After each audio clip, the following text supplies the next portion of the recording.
ಕರ್ತನ ಪರಿಶುದ್ಧ ನಾಮಕ್ಕೆ ಸ್ತೋತ್ರವಾಗಲಿ. ಕರ್ತನು ಇನ್ನೊಂದು ಭಾನುವಾರ ನಮಗೆ ಕೊಟ್ಟಿದ್ದಾನೆ.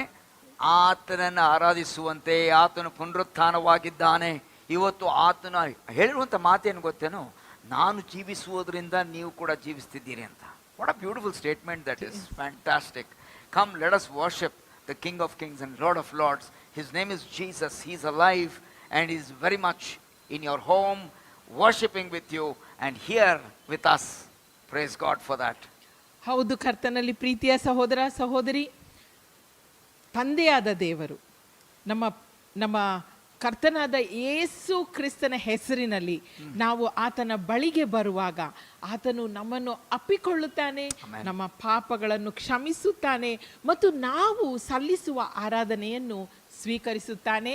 ಆತನು ಆರಾಧನೆಗೆ ಅರ್ಹನಾಗಿದ್ದಾನೆ.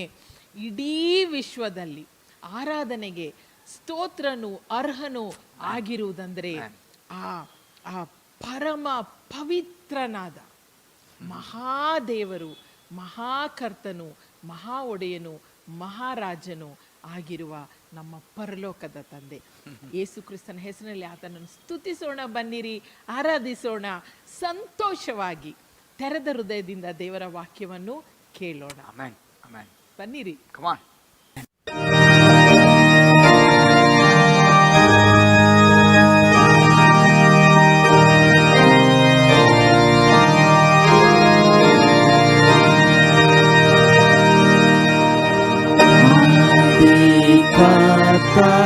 ಕ್ರಿಸ್ತನೇ ಸೀಳಲ್ಪಟ್ಟ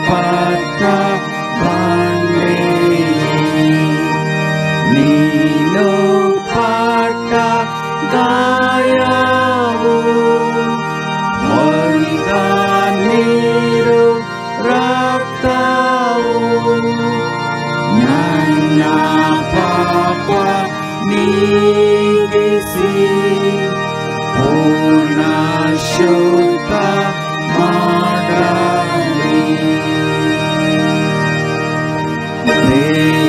ದೇವರಾಜ್ಞೆ ನೋಡಲು ಬಹಳ ಶಕ್ತಿ ಇಲ್ಲವು. ಎಷ್ಟು ಪಾಪ ಪಟ್ಟರು ಕಣ್ಣೀರನ್ನು ಬಿಟ್ಟರು ನನ್ನ ದ್ರೋಹ ಹೋಗದು.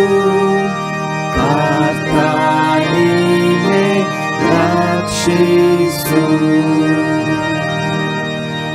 ಯೇಸು ನಿನ್ನ ಶಿಲುಬೆ ನನ್ನ ದಾರವಾಗಿದೆ. ನಾನು ಘೋರ ಪಾಪಿಯು, ನೀತಿ ವಸ್ತ್ರ ಹೊದಿಸು. ನೀನು ತಲೆ ಬಿಟ್ಟರೆ ಬೇರೆ ಗತಿ ಎಲ್ಲಿದೆ?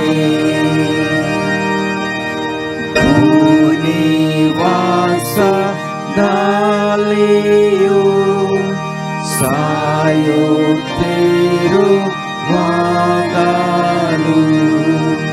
ನ್ಯಾಯ ತೀರ್ಪಿನಲ್ಲಿಯೂ ಯುಗ ಯುಗವೆಂದಿಗೂ ಸೀಳಲ್ಪಟ್ಟ ಬಂಡೆ ನೀನು ದಿಕ್ಕು ನನಗೆ.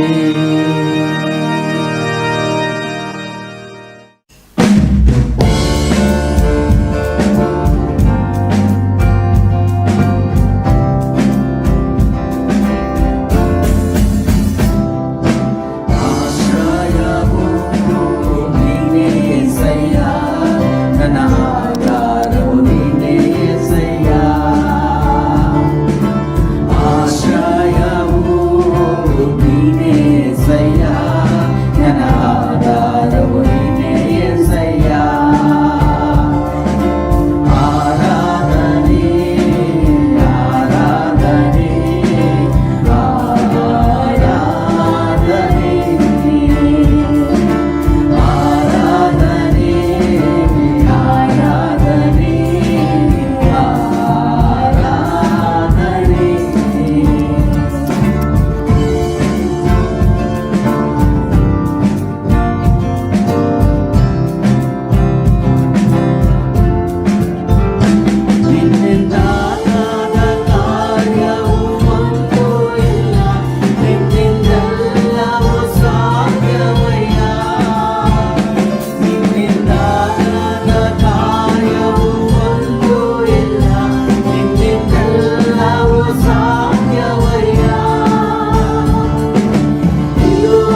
ಜೊತೆಗಾರನೇ ನನ್ನ ಕಣ್ಣೀರಿನ ಸಮಯದಲ್ಲೂ ಕಷ್ಟದ ದಿನದಿ ನನ್ನಯ ಜೊತೆಗಾರನೇ ನನ್ನ ಕಣ್ಣೀರಿನ ಸಮಯದಲ್ಲೂ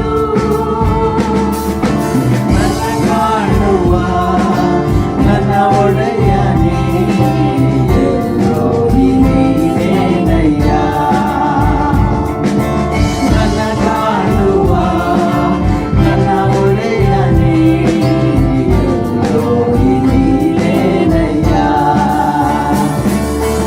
ಆರಾಧನೆ ಆರಾಧನೆ ಆರಾಧನೆ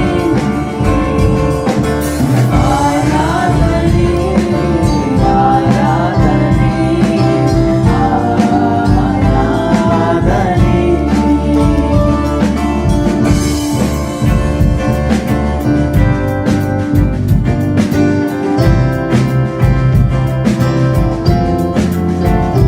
ನಿನ್ನ ಪ್ರೀತಿಯೇ ನನಗೆ ಸಾಕು ಅಯ್ಯ ನಿನ್ನ ನೆರಳಲ್ಲೇ ಬದುಕುವೆನು ನಿನ್ನ ಪ್ರೀತಿಯೇ ನನಗೆ ಸಾಕು ಅಯ್ಯ ನಿನ್ನ ನೆರಳಲ್ಲೇ ಬದುಕುವೆನು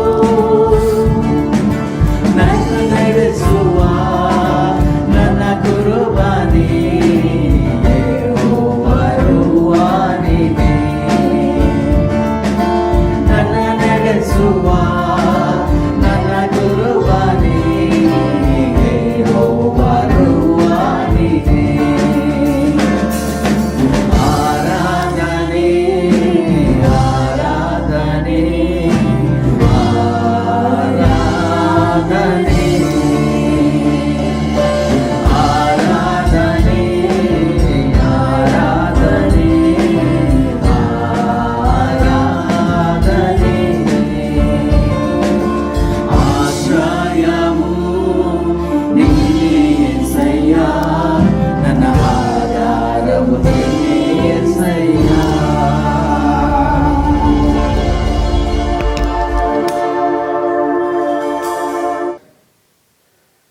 ವೀಕ್ಷಕರೆಲ್ಲರಿಗೂ ಕೂಡ ಮತ್ತೊಂದಾವರ್ತಿ ಯೇಸು ಕರ್ತನ ಮಧುರ ನಾಮದಲ್ಲಿ ಶುಭ ಹಾರೈಸ್ತೇವೆ. 11 ತಿಂಗಳು ಕರ್ತನು ನಮ್ಮನ್ನು ಕಾದಿದ್ದಾನೆ. 12ನೆಯ ತಿಂಗಳಿಂದ ಮೊದಲನೇ ದಿವಸಕ್ಕೆ ಬರಮಾಡಿದ್ದಾನೆ. ಇದು ಆತನ ನಂಬಿಗಸ್ತಿಕೆ, ಆತನು ನಮ್ಮ ಮೇಲಿಟ್ಟಿರುವಂಥ ಪ್ರೀತಿ, ನಮ್ಮ ಜೀವಕ್ಕೆ ಆತನು ಆಧಾರನಾಗಿದ್ದಾನೆ. ಕರ್ತನ ಆರಾಧನೆಯಲ್ಲಿ ಈಗಾಗಲೇ ನೀವು ತೊಡಗಿಕೊಂಡಿದ್ದೀರಿ. ದೇವರ ವಾಕ್ಯವನ್ನು ಕೇಳುವಂಥ ಸಮಯಕ್ಕೆ ನಾವು ಬಂದು ನಿಂತಿದ್ದೇವೆ. ಕರ್ತನು ನಮ್ಮೊಟ್ಟಿಗೆ ಮಾತಾಡಲಿ. ನಮ್ಮ ಹೃದಯಗಳನ್ನು ಸಿದ್ಧಪಡಿಸಿಕೊಳ್ಳೋಣ. ಆತನ ಸ್ವರಕ್ಕೆ ಕಿವಿಗೊಡುವಂತೆ ಪ್ರಾರ್ಥನೆಯೊಂದಿಗೆ ನಾವು ಸಜ್ಜಾಗೋಣ. ಪ್ರಾರ್ಥನೆ ಮಾಡಿಕೊಳ್ಳೋಣ. ಪ್ರೀತಿಯುಳ್ಳ ದೇವರೇ, ಸ್ವಾಮಿ, ನಿನ್ನ ನಂಬಿಗಸ್ತಿಕೆ ಅಪಾರವಾದದ್ದು. ಮಾತು ತಪ್ಪದ ದೇವರು, ನೆರವೇರಿಸುವವನೇ ನೀನು. ಏಕರೀತಿಯಲ್ಲಿರುವಂಥ ದೇವರು ನೀನು. ಬದಲಾಗುವ ಜಗತ್ತಿನಲ್ಲಿ ಬದಲಾಗದ ನಿನ್ನ ವಾಕ್ಯಗಳು, ನಿನ್ನ ದೈವತ್ವಗಳು ನೀನು. ನಮ್ಮ ಕರ್ತನಾಗಿರುವುದಕ್ಕಾಗಿ ನಿನಗೆ ಸ್ತೋತ್ರ ಸಲ್ಲಿಸುತ್ತಾ ಈ ಧ್ಯಾನ ಅದು ನಿನಗೆ ಸಮರ್ಪಕವಾಗಿರಲಿ. ಮನುಷ್ಯನ ಆತ್ಮ ದೇವರ ದೀಪ, ಆಂತರ್ಯವನ್ನು ಶೋಧಿಸುವಂಥದ್ದು. ಕರ್ತನೆ, ನಿನ್ನೆಡೆಗೆ ನಮ್ಮನ್ನು ನಡೆಸು. ಯೇಸು ಕರ್ತನ ಹೆಸರಿನಲ್ಲಿ ಪ್ರಾರ್ಥನೆಯನ್ನು ಬೇಡಿದ್ದೇನೆ ಸ್ವಾಮಿ, ಆಮೆನ್. ಈ ದಿನದ ಧ್ಯಾನಕ್ಕಾಗಿ ಆರಿಸಿಕೊಂಡಿರುವಂಥ ದೇವರ ವಾಕ್ಯದ ಭಾಗವು ಲೂಕನ ಸುವಾರ್ತೆ 1ನೇ ಅಧ್ಯಾಯ 26ನೇ ವಚನದಿಂದ 28ನೇ ವಚನದವರೆಗೂ ದೇವರ ವಾಕ್ಯವನ್ನು ಓದಿಕೊಳ್ಳೋಣ. ಲೂಕನ ಸುವಾರ್ತೆ 1ನೇ ಅಧ್ಯಾಯ 26ನೇ ವಚನದಿಂದ 28ನೇ ವಚನದವರೆಗೂ ದೇವರ ವಾಕ್ಯವನ್ನು ಕೇಳಿಸಿಕೊಳ್ಳೋಣ. 6ನೇ ತಿಂಗಳಲ್ಲಿ ದೇವರು ಗಬ್ರಿಯೇಲನೆಂಬ ತನ್ನ ದೂತನನ್ನು ಗಲಿಲಾಯ ಸೀಮೆಯ ನಜರೇತ್ ಎಂಬ ಊರಿಗೆ ಒಬ್ಬ ಕನ್ಯೆಯ ಬಳಿಗೆ ಕಳುಹಿಸಿದನು. ಆ ಕನ್ಯೆಯ ಹೆಸರು ಮರಿಯಳು. ಆಕೆಯು ದಾವೀದನ ಮನೆತನದ ಯೋಸೇಫನೆಂಬ ಪುರುಷನಿಗೆ ನಿಶ್ಚಿತಾರ್ಥವಾಗಿದ್ದಳು. ಅದೂತನು ಆಕೆಯ ಬಳಿಗೆ ಬಂದು, ದೇವರ ದಯ ಹೊಂದಿದವಳೇ, ನಿನಗೆ ಶುಭವಾಗಲಿ, ಕರ್ತನು ನಿನ್ನ ಸಂಗಡ ಇದ್ದಾನೆ ಅಂದನು ಎಂಬುದಾಗಿ. ಭಾಳ ಚಿರಪರಿಚಿತವಾದಂಥ ಒಂದು ಭಾಗವನ್ನು ಸಾಮಾನ್ಯವಾಗಿ ಈ ಋತುಗಳಲ್ಲಿ ಬಹಳ ಸ್ಮರಣೆ ಮಾಡುವಂಥ ಒಂದು ವಾಕ್ಯದ ಭಾಗಕ್ಕಾಗಿ ನಾವು ಧ್ಯಾನ ಮಾಡಲಿಕ್ಕೆ ಹೊರಟಿದ್ದೇವೆ. ಸುಮಾರು 400 ವರ್ಷಗಳವರೆಗೂ ಸತ್ಯವೇದದ ಪಂಡಿತರು ಹೇಳ್ತಾರೆ, ಹಳೆ ಒಡಂಬಡಿಕೆ ಮತ್ತು ಹೊಸ ಒಡಂಬಡಿಕೆಗೆ ಸೈಲೆಂಟ್ ಇಯರ್ಸ್ ಅಥವಾ ದೇವರು ಮೌನವಾಗಿದ್ದನು ಎಂಬುದಾಗಿ. ದೇವರು ಮಾತಾಡುವುದಕ್ಕೆ ಪ್ರಾರಂಭ ಮಾಡಿದ್ದಾರೆ. ಜಕರಿಯನ ಬಳಿಗೆ ಬಂದು ಮಾತಾಡಿದ್ದಾರೆ. ಈಗ ಮತ್ತೆ ದೂತನ ಮೂಲಕ ಮರಿಯಳ ಬಳಿಗೆ ಬಂದು ಸಂಭಾಷಿಸಲು ದೇವರು ತನ್ನ ಯೋಜನೆಯನ್ನು ಅನಾವರಣ ಮಾಡುತ್ತಿದ್ದಾರೆ. ದೇವರ ವಾಕ್ಯ ಹೀಗೆ ಅದು ಪ್ರಾರಂಭವಾಗಿದೆ. 6ನೆಯ ತಿಂಗಳು. ಹಾಗಾದರೆ ದೇವರು ಸಮಯ ಸೂಕ್ಷ್ಮ ದೇವರ ಬಳಿಯಲ್ಲಿದೆ. ಯಾವ ಒಂದು ರೆಫರೆನ್ಸ್ ಮೇಲೆ ಅಥವಾ ಆಧಾರಗೊಂಡು 6ನೇ ತಿಂಗಳು ಅಂತ ಹೇಳ್ತಾ ಇದ್ದೇನೆ? ನಮಗೆ ಗೊತ್ತಿದೆ, ಲೂಕನ ಸುವಾರ್ತೆ 1ನೇ ಅಧ್ಯಾಯಕ್ಕೆ ಬರುವಾಗ ನಮಗೆ ಎಲಿಜಬೆತಳ ಗರ್ಭಧಾರಣೆ ಆ ಸಮಯವನ್ನು ಮುಂದಿಟ್ಟುಕೊಂಡು ಈ ಸಾಲುಗಳು ಬರೆಯಲ್ಪಟ್ಟದೆ. 6ನೇ ತಿಂಗಳಲ್ಲಿ ಅಂತ ಬರೆಯಲ್ಪಟ್ಟದೆ. God has his own calendar. ತನ್ನ ಕಾರ್ಯಾಚರಣೆಯ ರೂಪುರೇಷೆಗಳೇ ವಿಭಿನ್ನವ ಎಂದು ನಾವು ಗಮನಿಸಬೇಕು. ದೇವರು ಗಬ್ರಿಯೇಲನೆಂಬ ತನ್ನ ದೂತನನ್ನು, ಅಂದರೆ ದೇವರು ತನ್ನ ದೂತನ ಮೂಲಕ ತನ್ನ ಜನರಿಗೆ ಸಂದರ್ಶನವನ್ನು ನೀಡ್ತಾನೆ, ಸಂದೇಶವನ್ನು ನೀಡ್ತಾನೆ, ತನ್ನ ಯೋಜನೆಯನ್ನು ಅನಾವರಣ ಮಾಡ್ತಾನೆ. ದೇವರು ತನ್ನ ದೂತನ ಮೂಲಕ ಸಂದರ್ಶನ, ಸಂದೇಶ ಮತ್ತು ತನ್ನ ಯೋಜನೆಯ ಅನಾವರಣ. ಹೀಗಾಗಿ ಗಬ್ರಿಯೇಲನು ಪ್ರತಿನಿಧಿಯಾಗಿ, ದೇವರ ಪ್ರತಿನಿಧಿಯಾಗಿ ಗಲಿಲಾಯ ಸೀಮೆಯ ನಜರೇತ್ ಎಂಬ ಊರಿಗೆ ಒಬ್ಬ ಕನ್ಯೆಯ ಬಳಿಗೆ ಕಳುಹಿಸಲ್ಪಟ್ಟಿದ್ದಾನೆ. ಈಗ ಅವನಿಗೊಂದು ಯೋಚನೆ ಇದೆ. ದೇವರಿಂದ ಒಂದು ಸಂದೇಶ ಹೊತ್ತ ದೂತನಾಗಿ ಆ ಸಂದೇಶವನ್ನು ಈಗ ಪ್ರಕಟಿಸಬೇಕು ಅವನು. ಸೊ ಎಲ್ಲ ನಿಖರವಾಗಿದೆ. ಗಲಿಲಾಯ ಸೀಮೆ, ನಜರೇತ್ ಎಂಬ ಊರು, ಸಮಯ ಎಲ್ಲವೂ ಕೂಡ ಅಚ್ಚುಕಟ್ಟಾಗಿದೆ. ಗಲಿಬಿಲಿಗೆ ಕಾರಣವೇ ಇಲ್ಲ. ದೇವರ ಯೋಚನೆಗಳಲ್ಲಿ ಗಲಿಬಿಲಿಯೇ ಇಲ್ಲ. ದೇವರು ಸಮಾಧಾನಕ್ಕೆ ಕಾರಣನು, ಅಚ್ಚುಕಟ್ಟಾಗಿ ತನ್ನ ಕಾರ್ಯ ನಿರ್ವಹಿಸುವ ದೇವರೆಂದು ಸತ್ಯವೇದದುದ್ದಕ್ಕೂ ನಿನ್ನ ಕರ್ತನಾದ ದೇವರು ಪ್ರಕಟಿಸಿಕೊಂಡಿದ್ದಾರೆ. That is God's character. There is no confusion at all in God's plan. ದೇವರ ಯೋಜನೆಯಲ್ಲಿ ಯಾವ ಥರದ ಗಲಿಬಿಲಿ, ಗೊಂದಲಗಳು ಇಲ್ಲವೇ ಇಲ್ಲ. ಬಹುಸ್ಪಷ್ಟ, ನಿಖರ, ನಿಶ್ಚಯ ಎಲ್ಲವುಗಳು ಕೂಡ. ಹೀಗೆ ಸಮಯ ಆಯಿತು, ಸ್ಥಳ ಆಯಿತು, ವ್ಯಕ್ತಿಯ ಬಳಿಗೆ ಬರ್ತಾ ಇದ್ದಾರೆ. ಕನ್ಯೆಯ ಬಳಿಗೆ ಕಳುಹಿಸಿದ್ದಾನೆ. ಭಾಳ ಸೂಕ್ಷ್ಮವಾದಂಥ ಪದ, ಕನ್ಯೆಯ ಬಳಿಗೆ ಕಳಿಸಿದ್ದಾನೆ. ರೈಟ್. ಆ ಕನ್ಯೆಯ ಹೆಸರು ಮರಿಯಳು. ನಜರೇತಿನ ಮರಿಯಳು, ಕನ್ಯೆಯ ಹೆಸರು ಮರಿಯಳು. ಮತ್ತು ಆಕೆಯ ಸ್ಥಿತಿಗತಿಗಳನ್ನು ಕೂಡ ಪರಲೋಕ ಅರಿತೇ ಮುಂದಾಗಿದೆ. ಏನು ಆಕೆಯ ಸ್ಥಿತಿಗತಿ? ಆಕೆಯು ದಾವೀದನ ಮನೆತನದ ಯೋಸೇಫನೆಂಬ ಒಬ್ಬ ಪುರುಷನಿಗೆ ನಿಶ್ಚಿತಾರ್ಥವಾಗಿದ್ದಾಳೆ. ಸೊ ಆಗಲೇ ನಿಶ್ಚಯವಾಗಿದೆ. ಇನ್ನು ಮದುವೆಯ ಸಿದ್ಧತೆಯ ಸಮಯಗಳು ಸಮೀಪಿಸುತ್ತಿದೆ. ಇದು ಹಿನ್ನೆಲೆ. ದೂತನು ದೇವರ ಸಂದೇಶವು ಹೊತ್ತು ಮರಿಯಳ ಬಳಿಗೆ ಬಂದಿದ್ದಾನೆ. ಮತ್ತು ಅವನ ಸಂದೇಶದ ಪ್ರಾರಂಭ ಹೀಗಿದೆ. ದರ್ಶನ ಕೊಟ್ಟಿದ್ದಾನೆ. ದರ್ಶನ ಕೊಟ್ಟಿದ ಮೇಲೆ, ದೇವರ ದಯ ಹೊಂದಿದವಳೆ, ನಿನಗೆ ಶುಭವಾಗಲಿ, ಕರ್ತನು ನಿನ್ನ ಸಂಗಡ ಇದ್ದಾನೆ. ನನ್ನ ಪ್ರಿಯ ಸಹೋದರ ಸಹೋದರಿಯರೇ, ದೇವರ ದಯ ಹೊಂದಿದವಳೆ. ಒಂದು ವೇಳೆ ಸತ್ಯವೇದದಲ್ಲಿ ಮೊದಲು ದೇವರ ದಯೆಗೆ ಪಾತ್ರರಾದವರು ಯಾರೆಂದು ಒಂದು ವೇಳೆ ನಾವು ಹುಡುಕಾಡಿದ್ದೆ ಆದರೆ ನಮಗೆ ಸ್ಪಷ್ಟವಾಗಿ ಒಂದು ಚಿತ್ರಣ ಆದಿಕಾಂಡ 6ನೇ ಅಧ್ಯಾಯದಲ್ಲಿ ನಮಗೆ ಲಭ್ಯವಾಗ್ತದೆ. 6ನೇ ಅಧ್ಯಾಯ ಅದರ ಪ್ರಾರಂಭ ಮನುಷ್ಯನ ದುಸ್ಥಿತಿಯೊಂದಿಗೆ ಪ್ರಾರಂಭಿಸ್ತದೆ.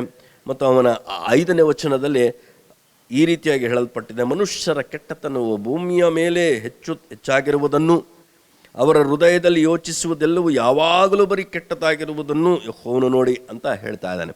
ಅಂದರೆ ಸೃಷ್ಟಿ ಮಾಡಿರುವಂಥ ದೇವರಿಗೆ ಮನುಷ್ಯರ ಈ ದುಸ್ಥಿತಿ ಬಹಳ ನೋವನ್ನುಂಟು ಮಾಡಿದೆ, ದುಃಖಕ್ಕೊಳಗಾಗಿದ್ದಾನೆ. ಮತ್ತು ಅದರ ನಿಮಿತ್ತ ಒಂದು ಯೋಜನೆ, ದೇವರಿಗೊಂದು ಯೋಜನೆ ಇದೆ, ನಾನು ಇವರೆಲ್ಲರನ್ನ ಸಂಹಾರ ಅಥವಾ ನಾಶ ಮಾಡಿಬಿಡ್ತೀನಿ ಅಂತ ಮಾತು, ಆ ಯೋಜನೆ ಕಲ್ಪನೆ ಆಗದೆ. ಆಗ ದೇವರ ವಾಕ್ಯ ಹೇಳ್ತದೆ, 6ನೇದು 8ನೇ ವಚನ ಆದಿಕಾಂಡದಲ್ಲಿ, ಆದರೆ ನೋಹನಿಗೆ ಯೆಹೋವನ ದಯೆಯು ದೊರಕಿತು. ನಾನೇನು ಹೇಳ ಬಯಸ್ತಾ ಇದ್ದೀನಿ, ಇದರ ಆಧಾರದೊಂದಿಗೆ, ಇದರ ಉಲ್ಲೇಖದೊಂದಿಗೆ ಮತ್ತು ಮರಿಯಳಿಗೂ ಕೂಡ ದೊರಕಿರುವಂಥ ಈ ಉಲ್ಲೇಖದೊಂದಿಗೆ ದೇವರ ದಯ ಹೊಂದಿದವಳೆ ನೋಹ, ದೇವರ ದಯ ಹೊಂದಿದವನೇ. ದೇವರ ಯೋಜನೆಯನ್ನು ನಿರ್ವಹಿಸುವಂಥ ವ್ಯಕ್ತಿಗಳಲ್ಲಿ ದೇವರ ದಯೆ ದೊರಕುವುದು ಎಂಬುದಾಗಿ ದೇವರ ವಾಕ್ಯ ಸ್ಪಷ್ಟವಾಗಿ ನುಡಿಯುತ್ತಾ ಇದೆ. ಮತ್ತೆ ನಾನು ಬರ್ತೀನಿ. ಯಾರಲ್ಲಿ ದೇವರು ತನ್ನ ಯೋಜನೆಯನ್ನು ನೆರವೇರಿಸಬೇಕೆಂದು ಯೋಜಿಸಿರುತ್ತಾನೋ ಆ ವ್ಯಕ್ತಿಗೆ ದೇವರ ದಯ ದೊರಕುತ್ತೆ. ನೋಹನು ತನ್ನ ಕಾಲದಲ್ಲಿ ತಪ್ಪಿಲ್ಲದವನು, ನೀತಿವಂತನಾಗಿದ್ದನೆಂಬುದಾಗಿ ಮತ್ತೆ ಮುಂದಿನ ವಚನ ಹೇಳುತ್ತೆ, 6ನೇದು 9ನೇ ವಚನ. ದೇವರ ದಯ ಹೊಂದಿದವರು. ನನ್ನ ಪ್ರಿಯ ಸಹೋದರ ಸಹೋದರಿ, ಕನ್ಯೆಯಾದ ನಿಶ್ಚಿತಾರ್ಥವಾಗಿರುವಂಥ ನಜರೇತಿನ ಮರಿಯಳಿಗೆ ದೇವರ ದಯ ದೊರಕಿದೆ. ಹಾಗಾದರೆ ದೇವರ ಯೋಜನೆಯ, ಬೃಹತ್ ಯೋಜನೆಯ, ಮಹತ್ವವಾದಂಥ ಯೋಜನೆಯ ನಿರ್ವಹಣೆಗೆ ಕನ್ಯೆಯಾದ ಮರಿಯಳು ಆಯ್ಕೆ ಆಗಿದ್ದಾಳೆ ಹಾಗೂ ದೇವರ ದಯವನ್ನು ಹೊಂದಿದವಳಾಗಿದ್ದಾಳೆ. ಸೊ ದೇವರ ಯೋಜನೆ ಯಾರಲ್ಲಿ ನೆರವೇರ್ತದೋ ಅವರಲ್ಲಿ ದೇವರ ದಯ ದೊರಕುವಂಥದ್ದು ಅಥವಾ ಪ್ರಕಟವಾಗುವಂಥ ಸನ್ನಿವೇಶಗಳು ನೋಹನೊಂದಿಗೆ ನಾವಿಲ್ಲಿ ಮತ್ತೆ ಮರಿಯಳಲ್ಲಿ ಕಾಣ್ತಾ ಇದ್ದೇವೆ. ನನ್ನ ಪ್ರಿಯ ಸಹೋದರ ಸಹೋದರರೇ, ದೇವರ ದಯ ಹೊಂದಿದವಳು. ಯಾರಿಗೆ ದೇವರ ದಯ ದೊರಕಿರುತ್ತೋ ದೇವರು ಅವರಲ್ಲಿ ಸಂತಸವುಳ್ಳವನಾಗಿರ್ತಾನೆ. ಇದು 2ನೇ ಅಂಶ. ಯಾರಿಗೆ ದೇವರ ದಯ ದೊರಕಿರುತ್ತೋ ಅವರಲ್ಲಿ ದೇವರು ಸಂತಸವುಳ್ಳವನಾಗಿರ್ತಾನೆ, ಸಂತೋಷವುಳ್ಳವನಾಗಿರ್ತಾನೆ. ದೇವರ ದಯೆ ದೊರಕಿರುವವರಲ್ಲಿ ದೇವರ ಯೋಜನೆ ನೆರವೇರುತ್ತದೆ. ದೇವರ ದಯೆ ಹೊಂದಿದವರು ದೇವರನ್ನು ಸಂತೋಷಪಡಿಸುವವರಾಗಿರುತ್ತಾರೆ. ದೇವರ ದಯೆ ಹೊಂದಿದವರು ದೇವರ ಯೋಜನೆಗಳ ಪ್ರಕಟಣೆಗಳನ್ನು ಹೊಂದುತ್ತಾರೆ. ನೋಹನು ಕೂಡ ಮಳೆಯೇ ಬಾರದ ಸ್ಥಿತಿ, ಭೂಮಿಯ ಮೇಲೆ ಮಳೆ ಬಂದಿಲ್ಲ, ಆದರೆ ದೇವರ ಯೋಜನೆಯ ಪ್ರಕಟಣೆಯನ್ನು ಹೊಂದಿದ್ದಾನೆ. ಏನು? ಒಂದು ದೊಡ್ಡ ನಾವೆಯನ್ನು ಕಟ್ಟಬೇಕು. ದೇವರ ದಯೆ ಯಾರಿಗೆ ದೊರಕುತ್ತೋ ದೇವರ ಯೋಜನೆಯ ಎಲ್ಲ ವಿವರಣೆಯ ಪ್ರಕಟಣೆಯು ದಯ ಹೊಂದಿದವರಿಗೆ ದೊರಕುತ್ತದೆ. ಇದು ಮೂರನೇ ಅಂಶ. ಇನ್ನೊಂದು ಭಾಳ ವಿಶೇಷವಾದದ್ದು, ದೇವರ ಒಂದು ಸ್ವಭಾವವೇನೆಂದರೆ ತನ್ನ ಯೋಜನೆಯ ನಿರ್ವಹಣೆಗೆ ನೆರವೇರಿಸುವಲ್ಲಿ ದೇವರು ತನ್ನ ಸ್ವರೂಪ, ತನ್ನ ಹೋಲಿಕೆಯಲ್ಲಿರುವ ಮನುಷ್ಯರನ್ನು ಬಳಸುತ್ತಾನೆ ಎಂಬುದು ಮತ್ತೆ ನಿಶ್ಚಯವಾಗಿರುವಂಥ ಒಂದು ಸಂದೇಶ. ದೇವರ ಸ್ವಭಾವ ಅದು. ದೇವರ ದಯ ಹೊಂದಿದವರು ದೇವರ ಆಶೀರ್ವಾದಕ್ಕೆ ಪಾತ್ರರು. ಯಾಕಂದರೆ ಇದೇ ಮರಿಯಳು 29ನೇ ವಚನದಲ್ಲಿ ಆಕೆಯ ಭಾವನೆ ದಾಖಲಾಗಿದೆ. ಆಕೆಯು ಆ ಮಾತಿಗೆ ತತ್ತರಿಸಿ, ಆನಂತರ ಅವಳ ಆಲೋಚನೆ ಪ್ರಕಟವಾಗಿದೆ, ಇದೆಂಥ ಆಶೀರ್ವಾದ. ಸೊ ದೇವರ ದಯೆಗೆ ಪಾತ್ರರಾದವರು ದೇವರ ಆಶೀರ್ವಾದಕ್ಕೂ ಪಾತ್ರರಾಗುತ್ತಾರೆ. ಮರಿಯಳು ಮತ್ತು ನೋಹ ಇವೆರಡರ ತುಲನೆಯ ಮಧ್ಯದಲ್ಲಿ ದೇವರ ದಯ ಹೊಂದಿದವರ ಕುರಿತು ನಾವು ಮಾತನಾಡ್ತಾ ಇದ್ದೇವೆ.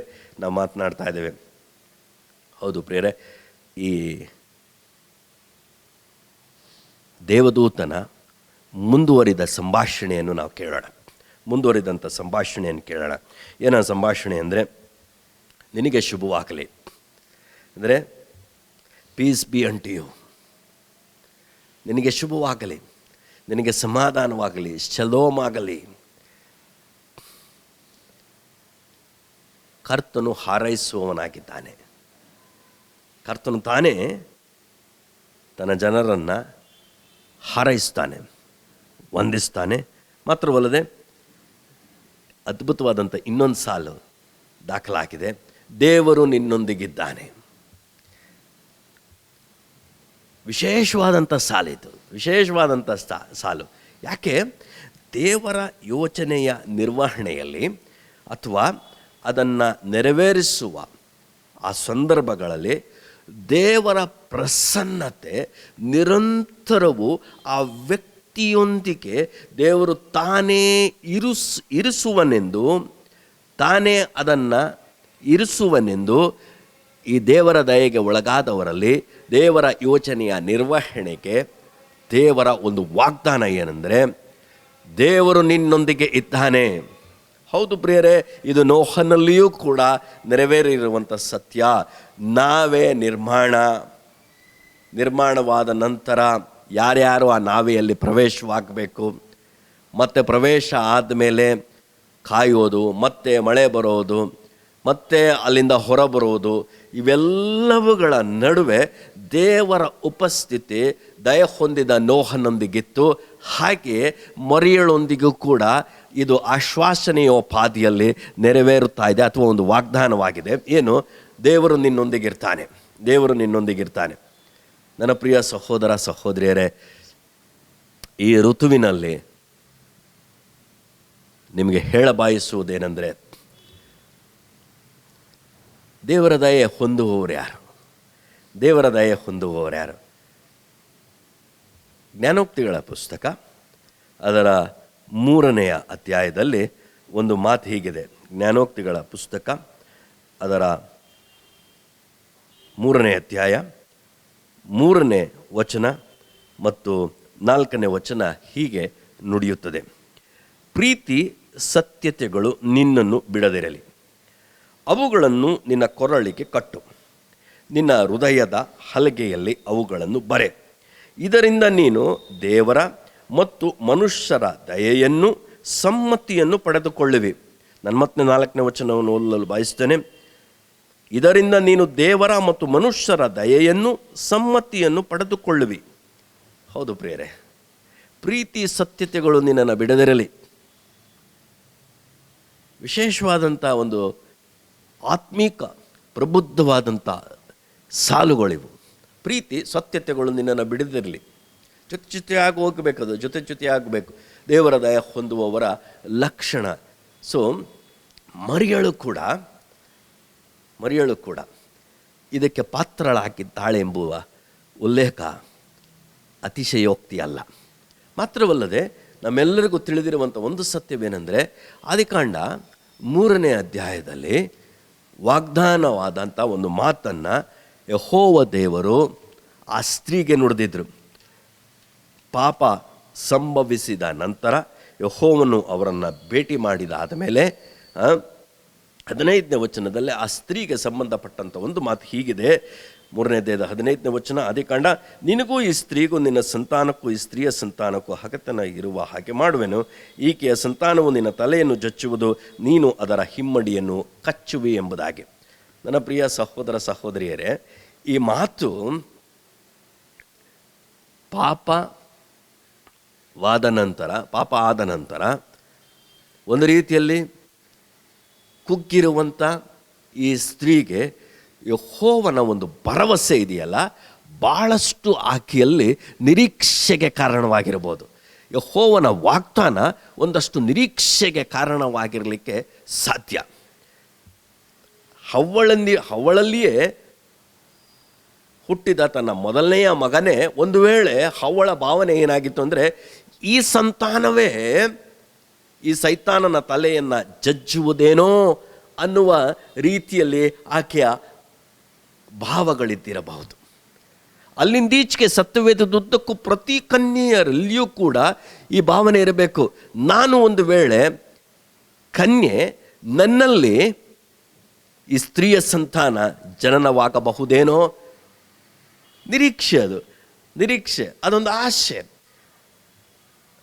ಯೆಹೋವ ದೇವರು ಎದೆನ್ ತೋಟದಲ್ಲಿ ನುಡಿದಿರುವಂಥ ಈ ಯೋಜನೆಯನ್ನು ಮರಿಯಳಲ್ಲಿ ನೆರವೇರಿಸಲು ಈಗ ಸಜ್ಜಾಗಿದ್ದಾನೆ ಮತ್ತು ಅದನ್ನು ಮುಂತಿಳಿಸಲು ತನ್ನ ದೂತನನ್ನು ಕಳುಹಿಸಿಕೊಟ್ಟಿದ್ದಾನೆ. ಮುಂತಿಳಿಸಿ ಆಕೆಯನ್ನು ದೇವರ ಯೋಜನೆಗೆ ಸಿದ್ಧಪಡಿಸುತ್ತಿದ್ದಾನೆ. ಹೌದು ಪ್ರಿಯರೇ, ದಯೆ ಹೊಂದಿದವಳು ಈಗ ದೇವರ ಯೋಚನೆಗೆ ಮತ್ತು ಅದರ ನೆರವೇರುವಿಕೆಗೆ ಸಿದ್ಧಳಾಗುತ್ತಿದ್ದಾಳೆ. ಆಮೇಲೆ ಸಂಭಾಷಣೆ ಆಗುತ್ತೆ, ಆಮೇಲೆ ಭಾಳಷ್ಟು ಸಂಭಾಷಣೆ ಆಗುತ್ತೆ. ಯೆಶಾಯನ ಗ್ರಂಥ 66ನೇ ಅಧ್ಯಾಯ ಅದರ 2ನೇ ವಚನ ಹೀಗೆ ಹೇಳ್ತದೆ. ಯೆಶಾಯನ ಪ್ರವಾದನ ಗ್ರಂಥ 66ನೇ ಅಧ್ಯಾಯ ಅದರ 2ನೇ ವಚನ ದೇವರ ದಯೆ ಹೊಂದುವವರ ಇನ್ನೊಂದು ಗುಣಲಕ್ಷಣಗಳನ್ನು ತಿಳಿಸ್ತದೆ. ಇದೇನೆಂದರೆ, ನಾನು ಕಟಾಕ್ಷಿಸುವವನು ಎಂಥವನೆಂದರೆ ದೀನನು, ಮನಮುರಿದವನು, ನನ್ನ ಮಾತಿಗೆ ಭಯಪಡುವವನು ಆಗಿರುವವನೇ. ದೀನನು, ಮನಮುರಿದವನು, ನನ್ನ ಮಾತಿಗೆ ಭಯಪಡುವವನು ಆಗಿರುವವನೇ. ದೇವರ ದಯೆ ಅಥವಾ ದೇವರ ಕಟಾಕ್ಷಕ್ಕೆ ಪಾತ್ರರಾದವರಲ್ಲಿ ಒಂದು ಲಕ್ಷಣ ಏನಂದರೆ, ಅವರ ಮನಮುರಿದಿರ್ತಾರೆ, ಅವರು ದೀನರಾಗಿರ್ತಾರೆ, ದೇವರ ಮಾತಿಗೆ ಅವರು ಗೌರವಿಸುವವರು ಅಥವಾ ಭಯಪಡುವವರಾಗಿರ್ತಾರೆ. ಹಾಗಾದರೆ ಮರಿಯಳಲ್ಲಿ ಇದು ಹೇಗೆ ನೆರವೇರಿದೆ ಅನ್ನುವುದನ್ನು ಒಂದು ರೀತಿಯಲ್ಲಿ ನಾವು ಆಲೋಚಿಸಿದಾಗ ನೋಡ್ರಿ, ಮರಿಯಳ ಅರಿಕೆ ಇದೆಯಲ್ಲ, ಅಲ್ಲಿ ಈ ಲಕ್ಷಣಗಳನ್ನು ನಾವು ಕಾಣಲಿಕ್ಕೆ ಸಾಕು. ದೇವದೂತನು ಮರಿಯಳೊಂದಿಗೆ ಸಂಭಾಷಿಸ್ತಾನೆ, ಮರಿಯಳ ಪ್ರಶ್ನೆಗಳಿಗೆ ಉತ್ತರಿಸ್ತಾನೆ. ಉತ್ತರ ವಿನಿಮಯ ಆದ ನಂತರ ಈಗ ಮರಿಯಳು ಗೋಬಾಯಿ ಕೊಡಬೇಕು ಅಥವಾ ಮರಿಯಳು ಎಸ್ ಅನ್ಬೇಕು, ಹೌದನ್ಬೇಕು ದೇವರ ಯೋಜನೆಗೆ. ನೋಡ್ರಿ, ದೇವರ ಇನ್ನೊಂದು ಸುಲಕ್ಷಣೆ ಏನಂದರೆ, ದೇವರು ಯಾರನ್ನು ಬಲವಂತಪಡಿಸುವುದಿಲ್ಲ. God never compels anybody. ಒಂದು ಚಿತ್ತ ಸ್ವತಂತ್ರದ ಆಯ್ಕೆ ಸ್ವತಂತ್ರವನ್ನು ದೇವರು ಮನುಷ್ಯನಿಗೆ ಕೊಡುವವನಾಗಿದ್ದಾನೆ. ದೇವರಿಗೂ ದೇವರ ವಿರೋಧಿಯಾಗಿರುವ ಸೈತಾನನಿಗೂ ಇರುವ ವ್ಯತ್ಯಾಸವಿದು. Satan compels, God gives freedom. ಸೈತಾನನು ಬಲವಂತ ಮಾಡ್ತಾನೆ, ದೇವರು ಸ್ವತಂತ್ರವನ್ನು ಕೊಡ್ತಾನೆ.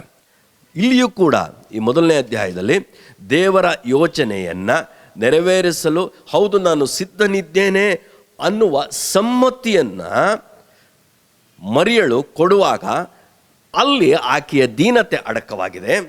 ಅಲ್ಲಿ ಆಕೆ ದೇವರ ವಾಕ್ಯಕ್ಕಿರುವಂಥ ಗೌರವವನ್ನು ವ್ಯಕ್ತಪಡಿಸುವವಳಾಗಿದ್ದಾಳೆ. ಇದಲ್ಲವೇ ದೇವರ ದಯೆಗೆ ಪಾತ್ರರು ಅಥವಾ ದೇವರ ಕಟಾಕ್ಷಕ್ಕೆ ಪಾತ್ರರಾದವರ ಒಂದು ಸುಲಕ್ಷಣ ಏನು? ದೇವರ ವಾಕ್ಯ ನೋಡೋಣ. ಸಂಭಾಷಣೆ ಎಲ್ಲ ಆಯಿತು. ಆಮೇಲೆ ಎಲಿಸಬೇತಳ ಉಲ್ಲೇಖವಾಯಿತು ಮತ್ತು ದೇವರ ಗುಣಲಕ್ಷಣವೂ ಕೂಡ 37ನೇ ವಚನದಲ್ಲಿ ಬಂದು ಹೋಯಿತು. ದೇವರಿಂದ ಬರುವ ಯಾವ ಮಾತಾದರೂ ನಿಷ್ಫಲವಾಗುವುದಿಲ್ಲ ಅಂತ ಗಬ್ರಿಯಲನು ಹೇಳ್ತಾ ಇದ್ದಾನೆ. 38ನೇ ವಚನ, ಈಗ ಮರಿಯಳ ಸರದಿ. ಈ ಸಂಭಾಷಣೆಯಲ್ಲಿ ಮರಿಯಳು ಸಮ್ಮತಿ ಕೊಡ್ತಾ ಇದ್ದಾಳೆ ದೇವರ ಯೋಜನೆಗೆ. ಆ ಸಮ್ಮತಿಯ ಸಾಲುಗಳನ್ನು ನಾವು ನೋಡೋಣ. ದೇವರ ವಾಕ್ಯ ಹೀಗಿದೆ. ಆಗ ಮರಿಯಳು, ಇಗೋ ನಾನು ಕರ್ತನ ದಾಸಿ. ನನ್ನ ಪ್ರಿಯ ಸಹೋದರ ಸಹೋದರಿಯರೇ, ನಾನು ಕರ್ತನ ದಾಸಿ. I am Lord's bond servant. ಸೂಕ್ತವಾಗಿ ಹೇಳಬೇಕಾದ್ರೆ I am Lord's bond servant ಅಂದರೆ ದಾಸಿ ಅಂತ ಈ ಯೋಚನೆಗೆ ತನ್ನನ್ನು ತಾನು ಸಮರ್ಪಿಸಿಕೊಳ್ಳುವಾಗ ಅರಿಕೆ ಮಾಡುವ ಆ ಸಾಲಿನ ಹಿಂದಿರುವಂಥ ಅರ್ಥಗಳೇನು ಗೊತ್ತಾ? ದಾಸ ಯಾರು ಅಂದರೆ ತನ್ನ ಜೀವನ, ತನ್ನ ಆಯ್ಕೆಯ ಕುರಿತು ನನ್ನ ಮೇಲೆ ಹಕ್ಕಿಲ್ಲ, ದೇವರಿಗೆ ನಾನು ನನ್ನ ಹಕ್ಕನ್ನು ಕೊಟ್ಟಿದ್ದೇನೆ. He can use me as he wants me. God, you can use me as you wants me. My will I have surrendered. ನನ್ನ ಚಿತ್ತವನ್ನು ನಿನಗೆ ಸಮರ್ಪಿಸಿದ್ದೇನೆ. ನಿನ್ನ ಚಿತ್ತವೇ ನನ್ನ ಚಿತ್ತ. ನನ್ನ ದೇಹವನ್ನು ಸಮರ್ಪಿಸುತ್ತೇನೆ. ನಿನ್ನ ಯೋಜನೆಯ ನಿರ್ವಹಣೆಗಾಗಿ ನಾನು ಸರ್ವ ವಿಧದಲ್ಲಿಯೂ ಸಜ್ಜಾಗಿ ಸಿದ್ಧವಾಗಿದ್ದೇನೆ. ನನ್ನ ಆಯ್ಕೆ ಅಲ್ಲ, ನಿನ್ನ ಆಯ್ಕೆ ನನ್ನಲ್ಲಿ ನೆರವೇರುತ್ತೆ, ನಿನ್ನ ಚಿತ್ತ ನನ್ನಲ್ಲಿ ನೆರವೇರುತ್ತೆ. So it's a total surrendered life, ಸಂಪೂರ್ಣವಾಗಿ ಸಮರ್ಪಿತವಾದಂಥ ಜೀವಿತ. ಅದಕ್ಕೆ ಅವಳ ಆರಿಕೆಯಲ್ಲಿದೆಯಲ್ಲ, ಕರ್ತನು ದಾಸಿ ನಾನು. ಇದು ದೀನರ ಲಕ್ಷಣ. ದೀನರ ಲಕ್ಷಣ ಏನು ಅಂದರೆ, ನೋಡ್ರಿ, ಆಕೆಗೆ ಸವಾಲುಗಳಿದ್ದಿರ್ಬೋದು, ಆವತ್ತಿನ ಸಮಾಜ ಸವಾಲಾಗಿರ್ಬೋದು, ಧರ್ಮ ನಿಯಮಗಳು ಸವಾಲಾಗಿರ್ಬೋದು, ನಿಶ್ಚಿತಾರ್ಥವಾಗಿರುವಂಥ ಯೋಸೇಫನಿಂದ ಆದ ಸವಾಲುಗಳಿದ್ದಿರ್ಬೋದು, ಸಾಕಷ್ಟಿದೆ. ಆದರೆ ಅವೆಲ್ಲವುಗಳಿಗಿಂತ ದೀನರ ಲಕ್ಷಣವೇನೆಂದರೆ, ದೇವರ ಯೋಜನೆಯೇ ಮಹತ್ವವಾದದ್ದು. ದೇವರ ಯೋಜನೆಯೇ ನನಗೆ ಮಹತ್ವವಾದದ್ದು. ಆ ಎಲ್ಲವುಗಳಿಗಿಂತ she prioritises God's plan to be fulfilled in my life. ದೀನರ ಲಕ್ಷಣ ಅದು ಅಲ್ವಾ? ಸ್ನಾನಿಕನಾದ ಯೋಹಾನನ ಒಂದು ಸಾಲಿದೆ ದೀನತೆಯ ಕುರಿತು. ನಾನು ಕಡಿಮೆ ಆಗಬೇಕು, ಆತನು ವೃದ್ಧಿ ಆಗಬೇಕು. ಅದನ್ನೇ ಮರಿಯಳು ಈ ಅರಿಕೆಯಲ್ಲಿ ಪ್ರಕಟಿಸುತ್ತಿದ್ದಾಳೆ. ಅರೆ, ನನಗೆ ಮದುವೆ ಇದೆ, ನೋ ಪ್ರಾಬ್ಲಮ್, ನಾನು ಕಡಿಮೆ ಆಗ್ತೀನಿ, ನಿಶ್ಚಯವಾಗಿದೆ, ಎಸ್. ಮತ್ತು ಧರ್ಮ ನಿಯಮಗಳಿದೆ, ಸಭೆ ಇದೆ, ಸಮಾಜ ಇದೆ, ನಾನು ಕಡಿಮೆ ಆಗ್ತೇನೆ. ಆಕೆಯ ಯೋಜನೆ ನನ್ನ ಜೀವನದಲ್ಲಿ ಮಹತ್ವವುಳ್ಳದೆಂದು ಕರ್ತನ ದಾಸಿ ಎಂದು ಅರಿಕೆ ಮಾಡಿ ತನ್ನನ್ನು ಸಮರ್ಪಿಸಿಕೊಳ್ಳುವಾಗ ಈ ದೀನತೆಯನ್ನು ಅವಳು ಅಭಿವ್ಯಕ್ತಪಡಿಸುತ್ತಿದ್ದಾಳೆ. ಮುಂದಿನ ಸಾಲು ನೋಡ್ರಿ, ನಿನ್ನ ಮಾತಿನಂತೆ ನನಗಾಗಲಿ. ದೇವರ ಮಾತನ್ನು ಗೌರವಿಸುತ್ತಿದ್ದಾಳೆ. ಕಟಾಕ್ಷ ಹೊಂದಿರುವವರು ಯಾರು? ಅವರು ದೀನರು, ದೇವರ ಮಾತನ್ನು ಗೌರವಿಸುವವರು. ಈ ನಂತರ ಏನು? ನಂತರ ಒಂದು ಮಾತಿದೆಯಲ್ಲ, ದಟ್ ಮೀನ್ಸ್ ಆಕೆ ತನ್ನ ದೇಹವನ್ನು ದೇವರ ಬಳಕೆಗೆ ಅನುಮತಿಸುತ್ತಿದ್ದಾಳೆ. ಮುಂದಿನ ಪರಿಣಾಮಗಳು ಏನೇ ಇದ್ದರೂ ಅವುಗಳ ಕುರಿತು ನನ್ನ ಚಿಂತೆಯಲ್ಲ. ದೇವರ ಯೋಚನೆ ನೆರವೇರಲಿ. ತನ್ನ ದೇಹವನ್ನು ಸಮರ್ಪಿಸುತ್ತಿದ್ದಾಳೆ. ನನ್ನ ಪ್ರಿಯ ಸಹೋದರ ಸಹೋದರಿಯರೇ, ದೇವರ ದಯೆ ಹೊಂದಿರುವವರ ಲಕ್ಷಣಗಳು ನೋಡಿ. ದೇವರ ದಯೆ ಹೊಂದಿರುವವರು ದೇವರ ಯೋಜನೆಯ ನಿರ್ವಹಣೆಯಲ್ಲಿ ಮುಂದಾಗ್ತಾರೆ. ದೇವರ ದಯೆ ಹೊಂದಿರುವವರ ಜೊತೆ ಕರ್ತನು ನಿರಂತರವಾಗಿರ್ತಾನೆ. ದೇವರ ದಯೆ ಹೊಂದಿರುವವರು ದೇವರ ಯೋಜನೆಯ ಸಂಪೂರ್ಣ ಚಿತ್ರಣದ ಪ್ರಕಟಣೆಗಳನ್ನು ಹೊಂದ್ತಾರೆ. ದೇವರ ಸಂಭಾಷಣೆಯಲ್ಲಿರ್ತಾರೆ ಮತ್ತು ದೇವರ ಪ್ರಸನ್ನತೆ ಅದು ನಿರಂತರವಾಗಿ ಅವರೊಂದಿಗಿರುತ್ತೆ. ಮತ್ತು ದೇವರ ದಯೆ ಹೊಂದಿರುವವರು ದೇವರ ಆಶೀರ್ವಾದಕ್ಕೆ ಪಾತ್ರರು ಮತ್ತು ಅದರ ಯೋಜನೆಯ ನಿರ್ವಹಣೆಯಲ್ಲಿ ಮರಿಯಳ ಪಾತ್ರ. ಮತ್ತು ದಯೆ ಹೊಂದಿರುವವರ ಲಕ್ಷಣ ಏನು? ಮನ ಮುರಿಯುವಿಕೆ, ದೀನತೆ, ದೇವರ ಮಾತಿಗೆ ಗೌರವ, ಇವೆಲ್ಲವುಗಳನ್ನು ಮರಿಯಳಲ್ಲಿ ನಾವು ಕಾಣುತ್ತಿದ್ದೇವೆ. ಅನ್ವಯವಾಗಿ ನಮ್ಮ ಜೀವನಗಳಲ್ಲಿ ಈ ಋತುವಿನಲ್ಲಿ ಆಲೋಚನೆ ಮಾಡೋಣ. ಪ್ರೀತಿ ಸತ್ಯತೆಗಳನ್ನು ಬಿಡದಿರೋಣ. ಪ್ರೀತಿ ಮತ್ತು ಸತ್ಯತೆಗಳನ್ನು ಬಿಡದಿರೋಣ. ಈ ಪ್ರೀತಿ ದೇವರ ಸ್ವಭಾವ. ನಮ್ಮ ಪ್ರಾರ್ಥನೆ ಏನಾಗಿರಬೇಕು? ಫಿಲಿಪಿಯವರಿಗೆ ಪೌಲನು ಒಂದು ಪ್ರಾರ್ಥನೆ ಮಾಡ್ತಾನೆ. ಫಿಲಿಪಿ ಸಭೆಯವ್ರಿಗೂ ಪೌಲನು ಒಂದು ಪ್ರಾರ್ಥನೆ ಮಾಡ್ತಾನೆ. ಇದು ಆ ಪ್ರಾರ್ಥನೆ ನಿಮ್ಮ ಪ್ರಾರ್ಥನೆ ಆಗಿರಲಿ. ನೋಡ್ರಿ, ದೇವರ ವಾಕ್ಯ ಹೀಗೆ ಹೇಳ್ತದೆ. 1ನೇ ಅಧ್ಯಾಯ 9 ಮತ್ತು 10ನೇ ವಚನ ಈ ರೀತಿಯಾಗಿ ಹೇಳ್ತದೆ. ಮತ್ತು ನಾನು ದೇವರನ್ನು ಪ್ರಾರ್ಥಿಸಿ ನಿಮ್ಮ ಪ್ರೀತಿಯು ಹೆಚ್ಚುತ್ತಾ ಪೂರ್ಣ ಜ್ಞಾನ ವಿವೇಕಗಳಿಂದ ಕೂಡಿ ಉತ್ತಮ ಕಾರ್ಯಗಳು ಯಾವೆಂದು ನೀವು ವಿವೇಚಿಸುವವರಾಗಬೇಕೆಂತಲೂ, ಕ್ರಿಸ್ತನು ಬರುವ ದಿನದಲ್ಲಿ ನೀವು ಸರಳರಾಗಿಯೂ ನಿರ್ಮಲರಾಗಿಯೂ ಯೇಸು ಕ್ರಿಸ್ತನ ಮೂಲಕವಾಗಿರುವ ಸುನೀತಿ ಎಂಬ ಫಲದಿಂದ ತುಂಬಿದವರಾಗಿ ಕಾಣಿಸಿಕೊಂಡು ದೇವರಿಗೆ ಘನತೆಯನ್ನು ಸ್ತೋತ್ರವನ್ನು ತರಬೇಕೆಂತಲೂ ಬೇಡಿಕೊಳ್ಳುತ್ತೇನೆ. ನನ್ನ ಪ್ರಿಯರೇ, ಪ್ರೀತಿಯನ್ನು ಬಿಡದಿರೋಣ, ಸತ್ಯತೆಯನ್ನು ಬಿಡದಿರೋಣ. ದೇವರ ದಯೆಗೆ, ಮನುಷ್ಯರ ದಯೆಗೂ ಪಾತ್ರರಾಕೋಣ. ದೇವರ ದಯೆಯ ನಿಮಿತ್ತ ದೇವರ ಯೋಚನೆ ನಮ್ಮ ಜೀವನಗಳಲ್ಲಿ ನೆರವೇರಲಿ ನಾವು ಸಿದ್ಧರಾಕೋಣ. ದೇವರ ವಾಕ್ಯವನ್ನು ಗೌರವಿಸೋಣ. ನೆರವೇರಿಸುವಂಥ ಸಾಧನಗಳಾಗಿ ನಾವು ಸಮರ್ಪಿತ ಬಾಳ್ವೆಗೆ ಮುಂದೆ ಸಾಕೋಣ. ಈ ಋತುವಿನಲ್ಲಿ ಈ ಧ್ಯೇಯ ಮತ್ತು ಈ ಉದ್ದೇಶಗಳನ್ನು ಇಟ್ಟುಕೊಂಡು ಎದುರು ನೋಡುತ್ತಾ, ದೇವರೇ ನಿನ್ನ ದಯೆ ನಮಗೆ ದೊರಕಿದ್ದಾದರೆ, ನಿನ್ನ ಉಪಸ್ಥಿತಿ ಅಥವಾ ನಿನ್ನ ಪ್ರಸನ್ನತೆ ನಿರಂತರವಾಗಿ ನಮ್ಮೊಂದಿಗಿದ್ದು ನಮ್ಮೊಟ್ಟಿಗೆ ನೀನು ಸಂಭಾಷಿಸುತ್ತಿ, ನಮ್ಮನ್ನು ಆಶೀರ್ವದಿಸುತ್ತಿ, ನಿನ್ನ ಯೋಚನೆಗಳನ್ನು ಪ್ರಕಟಿಸುತ್ತಿ ಎದುರು ನೋಡ್ತಾ ಇದ್ದೇವೆ. ನಮ್ಮನ್ನು ನೀನು ನಿನ್ನ ಕಾರ್ಯಗಳಿಗಾಗಿ ಉಪಯೋಗಿಸು, ಮಹಿಮೆ ಹೊಂದು, ನಿನ್ನ ಬರೋಣಕ್ಕಾಗಿ ನಮ್ಮನ್ನು ಸಿದ್ಧಗೊಳಿಸು. ಸುನೀತಿ ಎಂಬ ಫಲದಿಂದ ತುಂಬಿದವರಾಗಿ ನಿನ್ನನ್ನು ಎದುರುಗೊಳ್ಳುವುದಕ್ಕೆ ಸಜ್ಜುಗೊಳಿಸು. ಕರ್ತನಿಯ ಆಲೋಚನೆಗಳಿಂದ ನಮ್ಮನ್ನು ಆಶೀರ್ವದಿಸಲಿ. ಆಮೇನ್. ಪ್ರಾರ್ಥನೆ ಮಾಡಿಕೊಳ್ಳೋಣ. ಯಾರಿಗೆ ದೇವರ ದಯೆ ದೊರಕಿತೋ ಅವರೇ ಧನ್ಯರು, ಅವರೇ ಧನ್ಯರು. ಹೌದಪ್ಪ, ಭೌತಿಕವಾಗಿ ಮರಿಯಳ ಈ ಸಮ್ಮತಿ ಸಾಕಷ್ಟು ಸವಾಲುಗಳನ್ನು ಅವತ್ತಿನ ಸಮಾಜದಲ್ಲಿ ಒಡ್ಡಿರಬೇಕು. ಆದರೆ ಆಕೆಯ ಸಮರ್ಪಿತ ಜೀವಿತ, ನಾನು ಕರ್ತನ ದಾಸಿ, ದೇವರ ಮಾತಿನಂತೆ ನನಗಾಗಲಿ ಎಂದು ಆಕೆ ತನ್ನನ್ನು ಸಮರ್ಪಿಸಿರುವುದೇ ಯೇಸುಸ್ವಾಮಿಯ ಜನನದಲ್ಲಿರುವಂಥ ವಿಶೇಷವಾದಂಥ ಒಂದು ಸಂಗತಿ. ಸ್ವಾಮಿ, ನಿನ್ನ ದಯೆ ದೊರಕಿ ಆಶೀರ್ವಾದಕ್ಕೆ ಪಾತ್ರಳಾಗಿದ್ದಾಳೆ. ನಿನ್ನ ದಯೆ ದೊರಕಿ ನಿನ್ನ ಯೋಜನೆಯ ನಿರ್ವಹಣೆಯಲ್ಲಿ ಸಾಧನವಾಗಿದ್ದಾಳೆ. ನಿನ್ನ ದಯೆ ದೊರಕಿ ಸ್ವಾಮಿ ನಿನ್ನ ಉಪಸ್ಥಿತಿ ನಿರಂತರ ಯೋಚನೆಯಲ್ಲಿ ಅನುಭವಿಸಿದ್ದಾಳೆ. ಕರ್ತನೆ, ಯಾರಿಗೆ ದೇವರ ದಯೆ ದೊರೆಯುತ್ತದೆ ಎಂಬುದಾಗಿ ನೀನು ಉಲ್ಲೇಖಿಸಿದೆ, ನಾವುಗಳು ಕೇಳಿಸಿಕೊಂಡಿದ್ದೇವೆ. ಕರ್ತನೆ, ನಿನ್ನ ಯೋಚನೆಗಳಿಗೆ ನಾವು ಕೂಡ ನಿರ್ವಹಿಸುವ ವ್ಯಕ್ತಿಗಳನ್ನಾಗಿ, ಸಾಧನಗಳನ್ನಾಗಿ ಉಪಯೋಗಿಸಬೇಕೆಂದು ಯೇಸು ಕರ್ತನ ಹೆಸರಿನಲ್ಲಿ ಪ್ರಾರ್ಥನೆಯನ್ನು ದೀನತೆಯಿಂದ ಬೇಡಿ ಹೊಂದಿದ್ದೇನೆ ತಂದೆಯೇ. ಆಮೇನ್.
ಕರ್ತನಲ್ಲಿ ಪ್ರೀತಿಯ ಸಹೋದರ ಸಹೋದರಿ, ಈ ಭಾನುವಾರದ ಮುಂಜಾನೆ ನೀವು ತಂದೆಯಾದ ದೇವರನ್ನು, ಮಗನಾದ ಯೇಸು ಕ್ರಿಸ್ತನನ್ನು, ಪರಿಶುದ್ಧಾತ್ಮ ದೇವರನ್ನು, ತ್ರಯೇಕ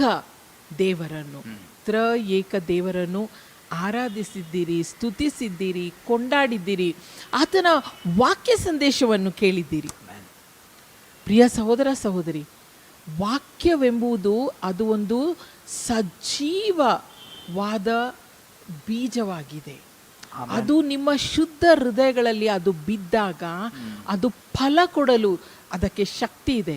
30ರಷ್ಟು, 60ರಷ್ಟು, 100ರಷ್ಟು ಫಲ ಕೊಡುವುದಕ್ಕೆ ನೀವು ಕ್ರಿಸ್ತನ ವಾಕ್ಯಕ್ಕೆ ನಿಮ್ಮ ಹೃದಯಗಳಲ್ಲಿ ಎಡೆ ಮಾಡಿಕೊಡ್ರಿ. ಯಾಕೆ ಗೊತ್ತಾ ನನ್ನ ಪ್ರಿಯ ಸಹೋದರ ಸಹೋದರಿ, ದೇವರ ವಾಕ್ಯವು ನಮ್ಮ ನಡತೆಯನ್ನು ಶುದ್ಧಪಡಿಸ್ತದೆ.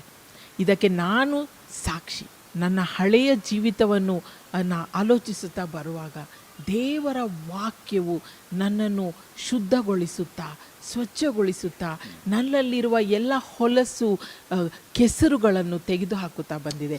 ಆದ್ದರಿಂದ ಪ್ರೀತಿಯಿಂದ ನಿಮ್ಮನ್ನು ಬೇಡಿಕೊಳ್ಳುತ್ತೇವೆ, ದೇವರ ವಾಕ್ಯಕ್ಕೆ ಎಡೆ ಮಾಡಿಕೊಡ್ರಿ. ದೇವರ ವಾಕ್ಯ ನಿಮ್ಮಲ್ಲಿ ಫಲದಾಯಕವಾಗಲಿ. ಈ ಈ ಈ ದಿನದ ಆರಾಧನೆಯ ಕೊನೆ ಭಾಗಕ್ಕೆ ಬಂದಿದ್ದೇವೆ.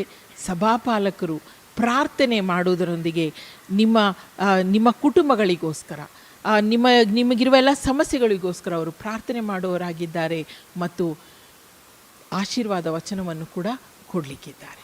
Thank you. ಪ್ರಾರ್ಥನೆ ಮಾಡೋಣ. ಪ್ರೀತಿ ಸ್ವರೂಪನಾಗಿರುವ ನಮ್ಮ ತಂದೆ, ನೀನು ಮಹೋನ್ನತನೇ, ನಿಜ. ಇದಕ್ಕಾಗಿ ನಿನಗೆ ಸ್ತೋತ್ರ.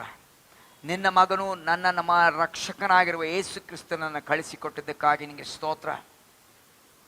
ದೇವ, ನಾವು ವಾಕ್ಯದಲ್ಲಿ ನೋಡುವಾಗ ದೇವರು ಲೋಕದ ಮೇಲೆ ಎಷ್ಟೋ ಪ್ರೀತಿಯನ್ನಿಟ್ಟು ತನ್ನ ಒಬ್ಬನೇ ಮಗನನ್ನು ಕಳಿಸಿಕೊಟ್ಟನು. ಆತನ ನಂಬುವ ಒಬ್ಬನಾದರೂ ನಾಶವಾಗದೆ ಎಲ್ಲರೂ ನಿತ್ಯ ಜೀವನ ಪಡೆಯಬೇಕೆಂದು ಆತನನ್ನು ಕೊಟ್ಟನೆಂದು ನೋಡುವಾಗ, ಕರ್ತನೆ ತಂದೆ, ನೀನು ನಿನ್ನ ಮಗನನ್ನೇ ಕೊಟ್ಟ ಮೇಲೆ ಸಮಸ್ತವನ್ನು ಕೊಡದೇ ಇದೆಯಾ? ಈ ಪ್ರಶ್ನೆಗೆ ಉತ್ತರ ಕೊಟ್ಟೇ ಕೊಡ್ತೀಯಾ ಕರ್ತನೆ. ಇದಕ್ಕಾಗಿ ನಿನಗೆ ಸ್ತೋತ್ರ ಸಲ್ಲಿಸ್ತೇವೆ. ಕರ್ತನೆ, ಇವತ್ತು ವೀಕ್ಷಿಸಿರುವಂಥ ಒಂದೊಂದು ಕುಟುಂಬವನ್ನು ನೀನು ಸಂಧಿಸಿದ್ದೆ ಎಂದು ನಂಬಿದ್ದೇವೆ. ನಿನ್ನ ವಾಕ್ಯದಿಂದ ಸಂಧಿಸಿದ್ದೆ ಎಂದು ನಂಬಿದ್ದೇವೆ. ಒಬ್ಬೊಬ್ಬರು ನೀನು ಆಶೀರ್ವದಿಸು, ಬಲಪಡಿಸು. ಕರ್ತನೆ, ಈಗ ತಾನೇ ನಾವು ಕೇಳಿಸ್ಕೊಂಡಂತೆ ವಾಕ್ಯಕ್ಕೆ ಎಡೆ ಮಾಡ್ರಿ ಅಂತ, ಎಡೆ ಕೊಡ್ರಿ ಅದಕ್ಕೆ ಅಂತ, ಅದು ಸ್ಥಳ ಮಾಡಿಕೊಡ್ರಿ ನಿಮ್ಮ ಹೃದಯದಲ್ಲಿ ಅಂತ ಬಲಪಡಿಸು, ಆಶೀರ್ವದಿಸು. ಕರ್ತನೆ, ಅನಾರೋಗ್ಯದಲ್ಲಿ ಯಾರಾದರೂ ಇದ್ದರೆ ಕರ್ತನೆ, ಅವ್ರು ನೀನು ಮುಟ್ಟಿ ಸ್ವಸ್ಥಪಡಿಸಪ್ಪ. ಕರ್ತನೆ, ಅವರು ಸಂಪೂರ್ಣ ಗುಣ ಹೊಂದಿ ನಿನ್ನನ್ನು ಸ್ತುತಿಸುವಂತೆ ಅವ್ರನ್ನ ಎಬ್ಬಿಸು, ಹಾಸಿಗೆಯಿಂದ ಎಬ್ಬಿಸು ಕರ್ತನೆ, ಬಲಪಡಿಸು, ನಡೆಸು ಕರ್ತನೆ. ದೇವ, ಮತ್ತು ನಮ್ಮ ಎಲ್ಲ ಅಧಿಕಾರಿಗಳಿಗೋಸ್ಕರ, ನಮ್ಮ ರಾಜ್ಯಕ್ಕೋಸ್ಕರ, ನಮ್ಮ ದೇಶಕ್ಕೋಸ್ಕರ ಎಲ್ಲರಿಗಾನ ಬೇಡಿಕೊಳ್ತೇನೆ. ನಮ್ಮ ಆಳುವಂಥ ಎಲ್ಲರಿಗಾನ ಬೇಡಿಕೊಳ್ತೇನೆ ಕರ್ತನೆ. ಎಲ್ಲರೂ ನಿನ್ನ ಆಶೀರ್ವದಿಸು, ನಡೆಸು, ಬಲಪಡಿಸು. ನಿನ್ನ ಜ್ಞಾನ ತಿಳುವಳಿಕೆಯಿಂದ ಪರಿಪಾಲನೆ ಮಾಡುವಂತೆ ನೀನು ಸಹಾಯ ಮಾಡು. ಮಹಿಮೆ ನಿನಗೆ ಮಾತ್ರ ಉಂಟಾಗಲಿ ದೇವರೇ. ನಿನ್ನ ಕೃಪೆಗಾಗಿ ನಿನಗೆ ಸ್ತೋತ್ರ. ವಾಕ್ಯವನ್ನು ನಾವು ಕೇಳಿಸಿಕೊಳ್ಳೋದು ಮಾತ್ರ ಅಲ್ಲ, ಅದರ ಹಾಗೆ ನಡೆಯುವ ಕೃಪೆಗೆ ನಮ್ಮೊಬ್ಬೊಬ್ಬರನ್ನ ನೀ ನಡೆಸು. ಮಹಿಮೆ ಹೊಂದು ಪ್ರಾರ್ಥನೆಯನ್ನು ಒಬ್ಬನೇ ರಕ್ಷಕನು ಕಾರ್ಯಕರ್ತನಾಗಿರುವ ಯೇಸು ಸ್ವಾಮಿಯ ಪರಿಶುದ್ಧ ನಾಮದಲ್ಲಿ ಬೇಡಿ ಹೊಂದಿದ್ದು ನಮ್ಮ ಸ್ವರ್ಗೀಯ ತಂದೆ, ಆಮೇನ್. ಅಂತ್ಯ ಆಶೀರ್ವಾದವನ್ನು ನಾವು ಹೊಂದಿಕೊಳ್ಳೋಣ. ನಮ್ಮ ಮನೆಯಲ್ಲಿ ಕರ್ತನನ್ನು ಗೌರವಿಸುವಂತೆ ಎದ್ದು ನಿಂತುಕೊಳ್ಳೋಣ. ಈಗ ನಮ್ಮ ಕರ್ತನಾಗಿರುವ ಯೇಸು ಕ್ರಿಸ್ತನ ಕೃಪೆಯು, ನಮ್ಮ ತಂದೆಯಾದ ದೇವರ ವಿಶೇಷವಾದ ಪ್ರೀತಿಯು, ಪರಿಶುದ್ಧಾತ್ಮನ ಅನ್ಯೋನ್ಯತೆ, ಆತನ ಸ್ನೇಹ, ಆತನ ನಡೆಸುವಿಕೆ ನಮ್ಮೆಲ್ಲರೊಂದಿಗೆ, ವೀಕ್ಷಿಸಿರುವಂಥ ಒಂದೊಂದು ಕುಟುಂಬದೊಂದಿಗೆ, ಒಂದೊಂದು ಮಗುವೊಂದಿಗೆ, ಯವನಸ್ಥ ಮಕ್ಕಳೊಂದಿಗೆ, ಕ್ರಿಸ್ತನ ಸಭೆಯ ಸಂಗಡ ಈಗಲೂ ಎಂದೆಂದಿಗಿರಲಿ. ಆಮೇನ್.